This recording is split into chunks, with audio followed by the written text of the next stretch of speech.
സംഗതി ആദ്യം ഒരു പ്രസംഗം കേൾക്കാം. ഇതുപോലെ തന്നെയാണ് പപ്പടം പൊട്ടിച്ചു വെച്ചത്. ആ പപ്പടം മുഴുവൻ ഞാൻ കഴിച്ചു.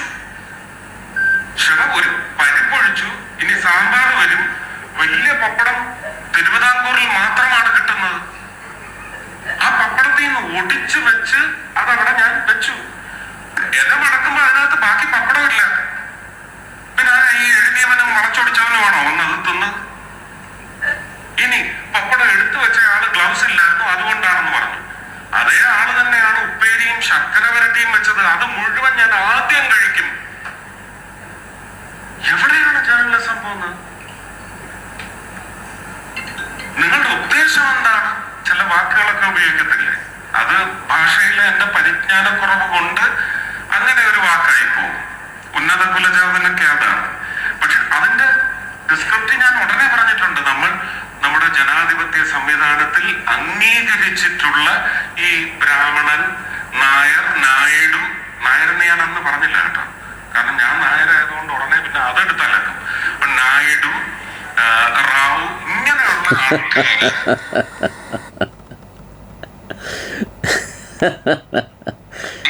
ഇന്ത്യൻ പ്രധാനമന്ത്രിയായാൽ കേരളത്തിന് വിഴിഞ്ഞം പദ്ധതി തരണം. തന്നാൽ ഞാൻ എന്റെ ജീവിതകാലം മുഴുവൻ അങ്ങയുടെ അടിമയായിരിക്കും എന്ന് ഞാൻ അന്ന് പറഞ്ഞെങ്കിൽ, അത് നികേഷ് എടുത്ത് TV ചാനലിൽ കൊടുത്തെങ്കിൽ, ഞാൻ കേരള ജനതയ്ക്ക് വേണ്ടി ഒരു ഭരണത്തിന് അടിമയായി എന്ന് പറയുന്നത് എനിക്ക് പെരുമയാണ്, എനിക്ക് അഭിമാനമാണ്. ദൈവങ്ങൾ എന്ന് ഞാൻ പറഞ്ഞിട്ടുണ്ടെങ്കിൽ അത് ആ ജനതയാണ് ഞാൻ പറയുന്നത്.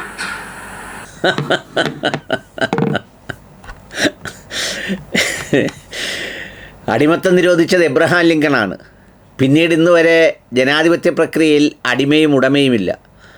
വിഴിഞ്ഞം പദ്ധതി നടപ്പിലാക്കിയ കാലഘട്ടത്തിൽ ഭരണപരമായ അവകാശവാദങ്ങൾ ഒരുപാട് പേര് ഉന്നയിച്ചിട്ടുണ്ടെങ്കിലും വളരെ വിചിത്രമായൊരു വാദവുമായിട്ടാണ് സംഗതി.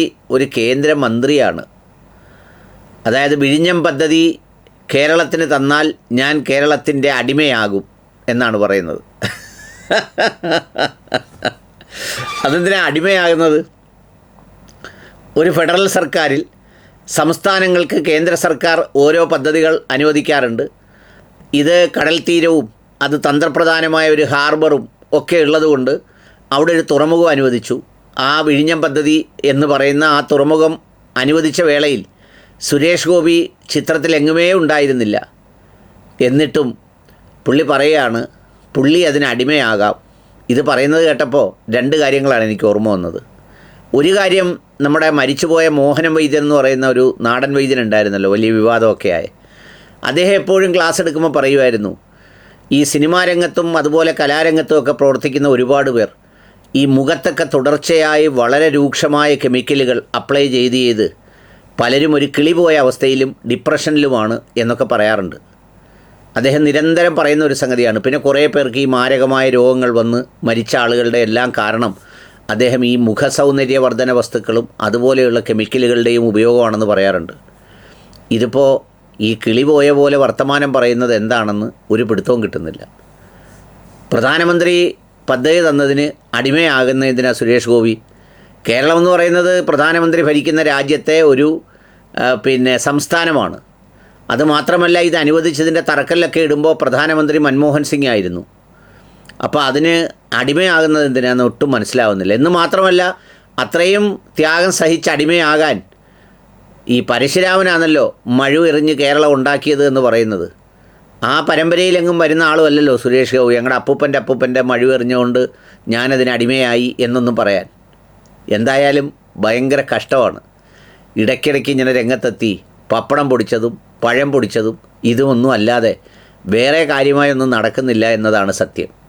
ഒരു എയിംസ് എന്ന് പറഞ്ഞിട്ട് എല്ലാ ജില്ലയിലും ഇവിടെ വരും ഇവിടെ വരും ഇവിടെ വരും ഇവിടെ വരുമെന്നും പറഞ്ഞ് നടന്നു. ബഡ്ജറ്റ് കഴിഞ്ഞു, ഒരു എയിംസും വന്നില്ല.